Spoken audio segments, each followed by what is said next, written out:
Change. I love it. Bring it on, bring it on, bring it on. Together. Change. I love it. Bring it on, bring it on, bring it on.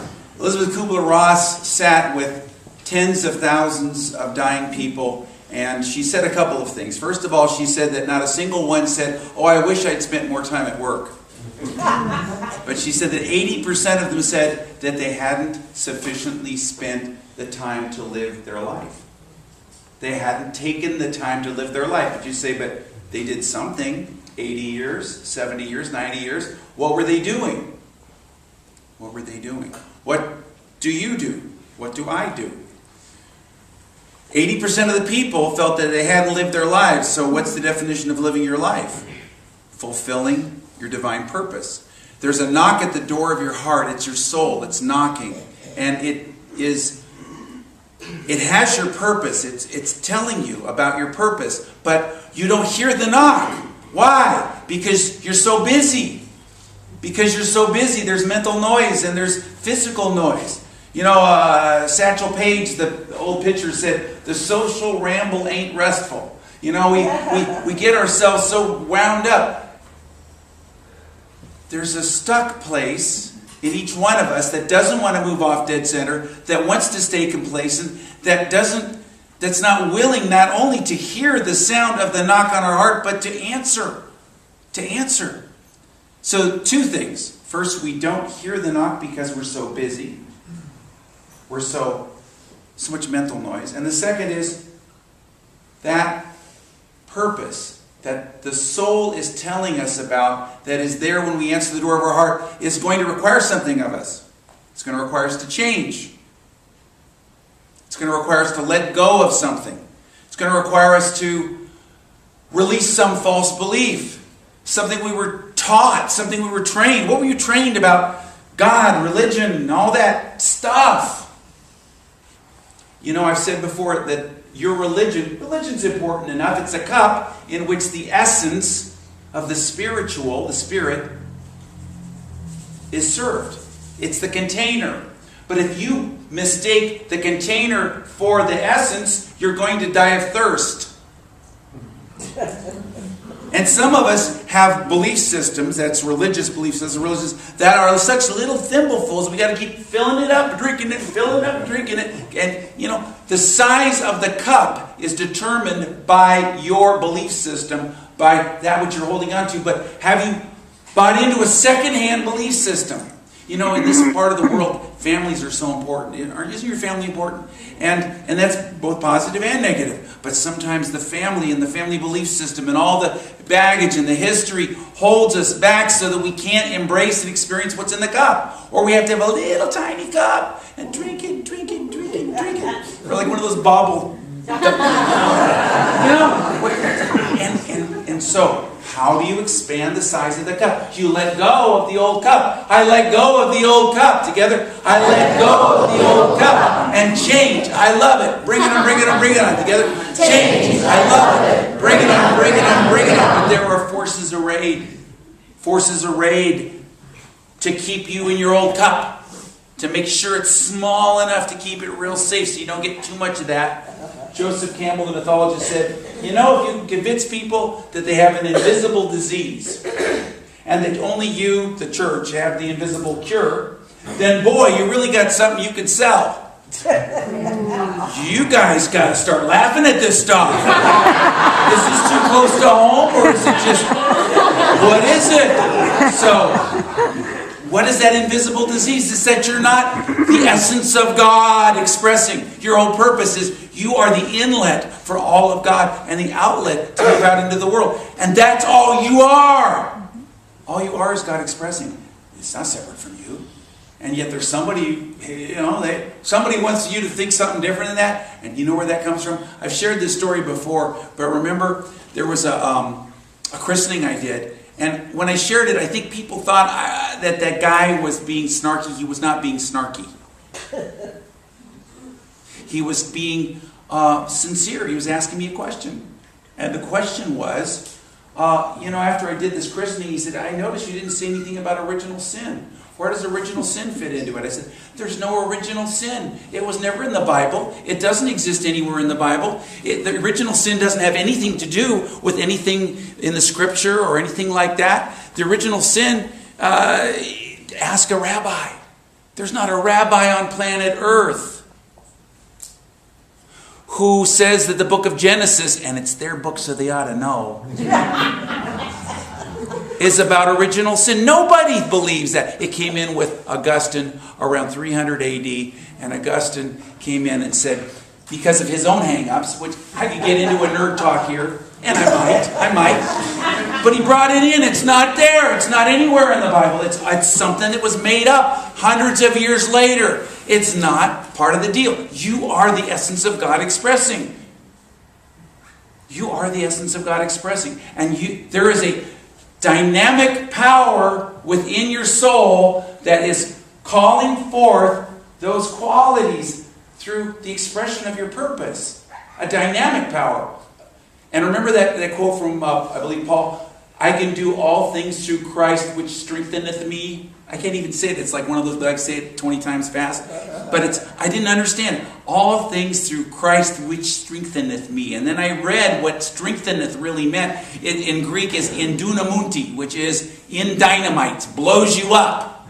Explosive. It's not some polite thing. The Christ that we call the Christ is that universal power of spiritual creation that indwells everything in creation, according to the first chapter of John. It's not something that's for Christians or for this group or that group, or if you get dunked or sprinkled or speak in tongues or join this church or sit in this building or anything. It's something that is innate within every soul. It is innate within you and within me. And it is dynamic. I can do all things through Christ, which dynamites me. There's a dynamic power. It is moving. It is moving through you right now. It doesn't make you comfortable. It doesn't make you comfortable. That's why people go, there's something wrong with this room, and then they leave and they don't come back. Because they're feeling that energy. And it's like it's getting you off square one. Getting you off your position. If I take a gallon of gasoline and I spread it all over and I light a match, it goes, and it's okay. But if I keep it focused and I put a match in it, it explodes. And that's what we have to do, is focus on our purpose. Your purpose is your soul expressing through your beingness, through your heart. Your soul is calling you to express, and your purpose is exploding, is expressing out through you. And the analogy that came to mind is one that's almost too goofy for words, but I'm going to share it anyway. When I was growing up, my elementary school was one block from the world headquarters of the Hells Angels. And so one morning, when I was late teens, and I was going camping, and I got up around 6 in the morning, and driving down Foothill Boulevard in Oakland, and they stopped traffic, these Hells Angels. There were 500 choppers for 2 blocks, side by side. And there was a guy who stopped the traffic, and you do what they tell you to do. You go up in that neighborhood, you know that. So you wait, and the guy goes like this, and he puts his hand down, and every one of the 500 choppers started at the exact same time. And it was like the beginning of the entire universe. It was like the Big Bang. It was explosive. And then they all peeled off one by one. I mean, it was like the Grand Canyon. It was like, the Eiffel Tower. It's a beautiful sight to behold. My point being that there is an explosive power in you, and you can experience it, and it isn't far away, and it's part of who you are. It's part of who I am. Together, it's part of who I am. Gee. I just want to say, come on! I want it to be Chinese New Year's, and I want to set firecrackers and just let it go. Let's get going here. I had a dream last night. It was like, get off your complacency, take care of that child, and you let that lid off. I take the lid off. Together, I take the lid off. Oh, when he talks like that, I know what he's gonna do. He's gonna make a change. I don't have any changes in mind. But I never really do. It just comes. It comes forth. And we can't help it. Don't play it safe anymore. I can't play it safe anymore. Together. I can't play it safe anymore. I'm made of better stuff than that. Together. I'm made of better stuff than that. Boy, it's a pep talk. I didn't do that at 9 o'clock. But the energy's got to start moving because each one of us, our soul is knocking at the door. And like it says in Revelations, there's a knock at the door. There's a knock at the door, but do we hear it? If we hear it, we'll be fed spiritually. We can move with it. But why don't we hear it? Well, first of all, why don't we hear it? And second of all, why don't we do anything about it if we do hear it? First of all, we don't hear it because of the mental noise, because all the stuff that's going on in our lives. We need to make a not doing list. We need to let go of the things that aren't serving us. When you get in touch with your purpose, and we talked about that in our meditation, when you find out what your purpose is, and you perhaps put words to it or have an idea of it, it might start off with one word, but it might turn into an affirmation. What kind of purposes could there be? Well, when you have such a purpose, you can use it as a measuring stick on everything in your life and decide whether or not it's worth your time. So, give and receive love. Love, know, and serve God. Somebody give me some purpose. Short. Purpose. Come on. They came to you in meditation or something. Serve. Serve. Okay. And that's good. One word purposes are good. And then when you take it and turn it into a statement, what will happen is that you will go into a state where you'll be able to take that and meditate on it. I use my purpose statement every day as the basis of meditation. I use my purpose statement every day as the basis. Now, what do I do with it? I say it aloud. I say it silently. I move with it. I just get quiet and I flow with it. It's a powerful thing. You know, we always talk about, affirmations and they're wonderful things. But what if there's an affirmation that is the core purpose of your beingness? And let it morph, let it change. You know, today, and we're going to do some more work at the end of the talk, you may come up with a statement, it might change a little bit, because it's really not words. It's something that's language of the heart. So you're interpreting it. It's almost like you're translating it. So get your purpose statement. People are saying, what's he talking about? This is supposed to be a prosperity series. I need a new car, or boat, or boyfriend, or job, or bank balance. But the truth is that you will never have an experience of prosperity until you stop seeing that out there as your prosperity and look within and see what's within as your prosperity. And then let the outer things seek first the kingdom, and all the outer things will be added unto you. So what am I talking about here? It's a 4-week series. It's called Prosperity for You. Tuesday night we go deeper. I'm going to call every Tuesday night now from now on the deepening, because we're going to move deeper. We're going to have small groups. I'm going to be going deep. I can't get into a lot of deep stuff here because we don't have enough time, and some of this stuff's hair on fire stuff. So it's like, really, we got to have some time to process it, because I'll say it and somebody will go, what does that mean? So I can talk about it. People are already thinking that. People sometimes just can't take it. They can't take the energy. They can't take the change. They can't take the stuff. They just can't sit there. It's just too hard for them. And those people will kind of spin out, and that's okay. We let them. But think about it for you.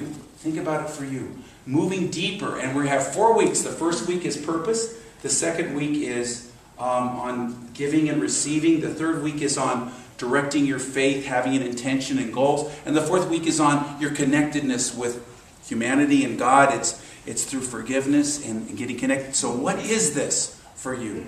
What is this for you? And we're going to be moving deeper with it. So you say, well, why did you put purpose first? Why did you put your reason for being first? I'll tell you why. Because everything rolls out from it. And you can look at the outer things in your life and use this as a measuring stick. Your purpose is a measuring stick, and say, is this really lined up with this? Is this really what's important? A good example of it came to me. I could not be happily married until I stopped expecting my marriage to make me happy. Think about it.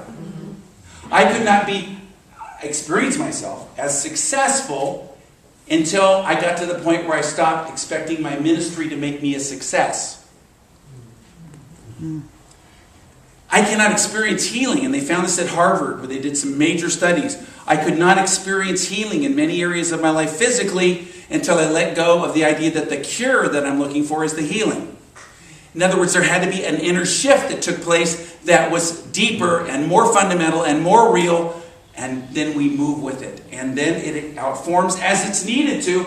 But one of the things about living for your purpose is it doesn't always fulfill what you want. It may give you what you need. There's a minister, a Unity minister, who had an 8-year-old son, and he wrote about this in a book, and his son was at the age where he was interested in video games, and he was also being trained by his parents to be responsible with his money. And so he went to his parents and he said, hey, I've run out of money, but I want to get this video game. Can you give me the money? And they said, no.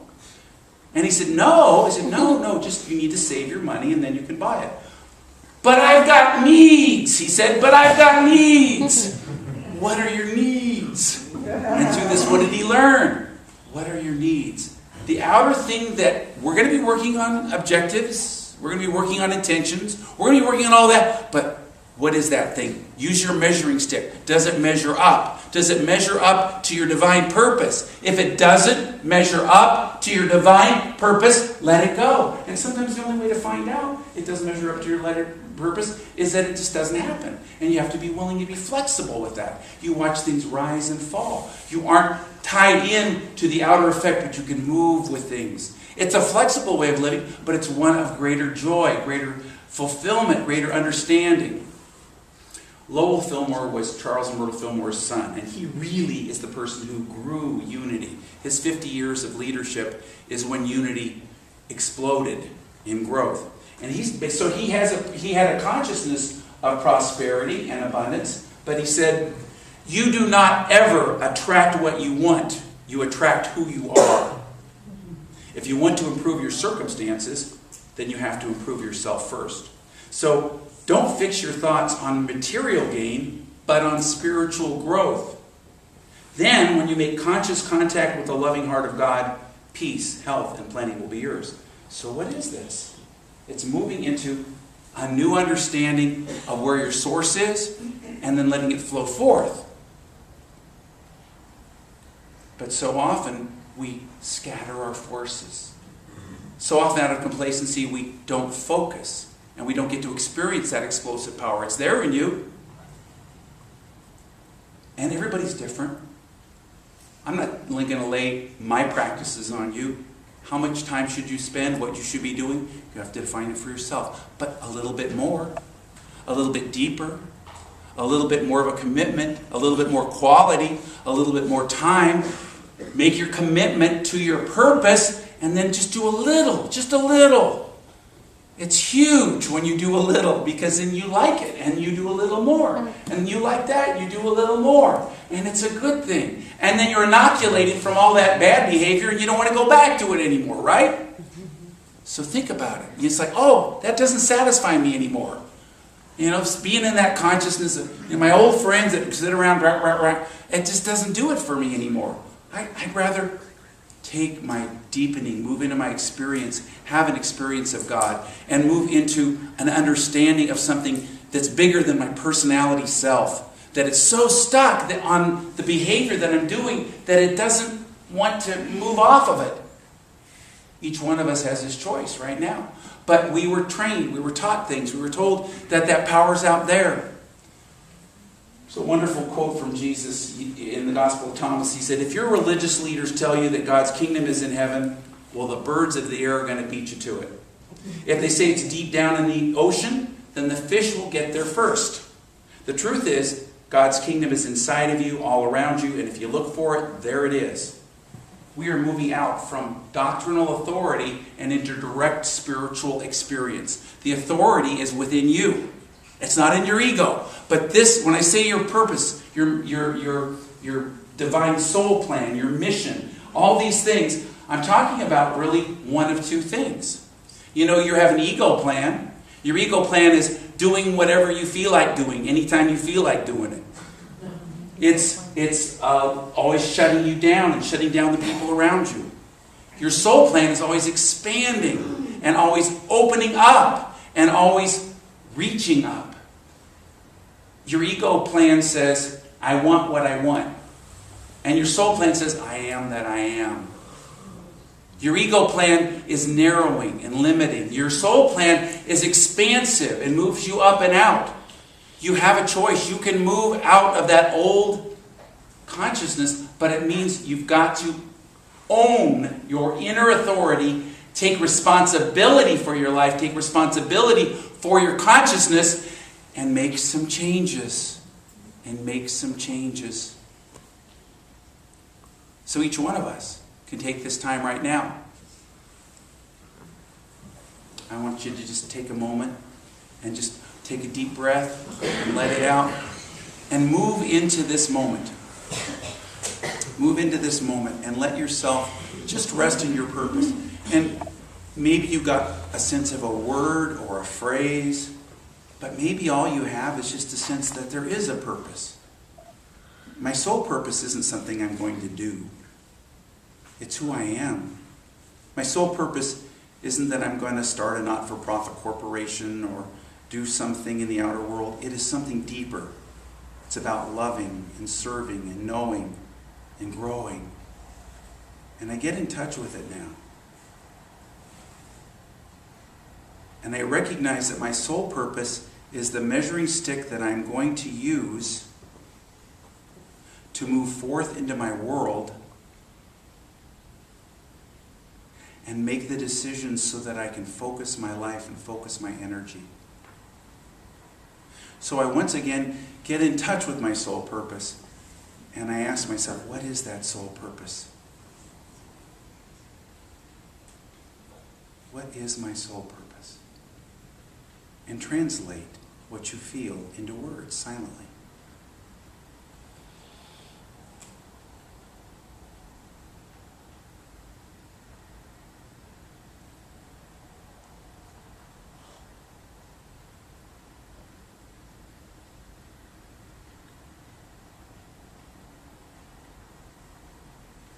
And now just let it go and know that as we move forward for the next 3 weeks, intentions and goals and practices and forgiveness and all the things that come out of it will come out of it, but it'll be natural.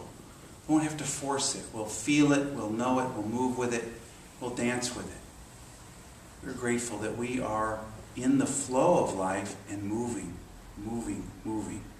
with this consciousness. Thank you, God. So we all know what the purpose of this moment is. It's to move deeper, so you set aside all papers. Set aside everything that is keeping you from experiencing the knock at your soul's door. Your soul is knocking on the door of your heart and has a message for you of the purpose, the divine purpose from which you're living. You are moving from just doing time on planet Earth to fulfilling your divine purpose. And in order to hear that knock, you have to let go of the things that you hold in your mind, your hands, and let go into this moment. Hear the visionary words from Revelations. Look at this. I am standing at the door and I am knocking. If you could only get quiet enough to hear me, you can open up your door and I will sit with you at the table and eat with you. That's my gift to you. Do you hear me? Listen to what the Spirit is telling you. So listen to what the Spirit is telling you. In your mind, in your heart, there is an opening.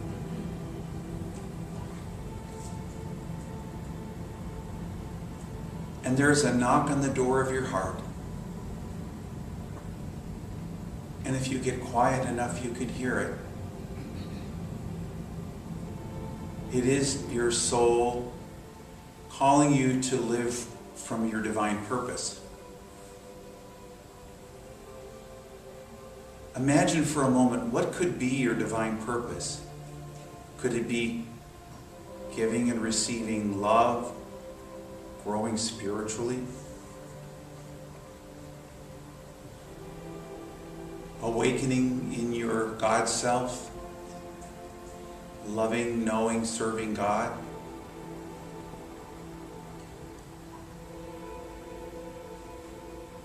Get in touch with what your heart is speaking.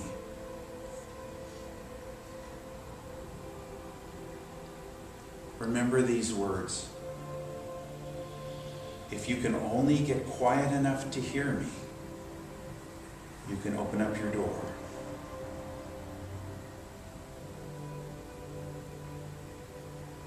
What is your purpose? It's not something you do. It's something deeper than that.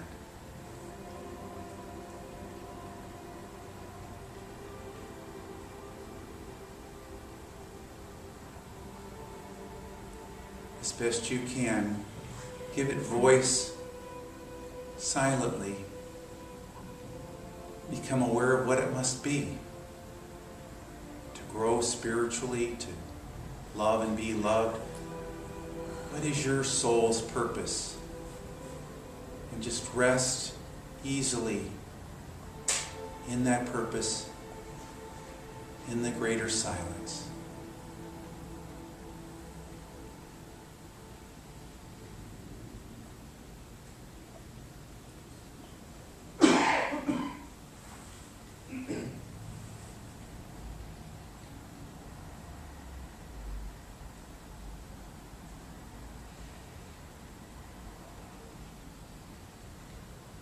What is my soul's purpose? At least I can feel it. If I get quiet enough, I can hear the knock in my heart. And I move into this soul's purpose. And I'm glad and I'm grateful. And there's new energy coming forth. If I have a need in my life, it has to come from within. The answer has to come through my purpose. I am no more or less than the inflow and outflow of God, flowing into my being and out into the world. That is my purpose. And I find my own unique expression in words for this. And I am grateful. And so it is. So we move into this moment, and I give in honor of my purpose and I receive abundantly. Together?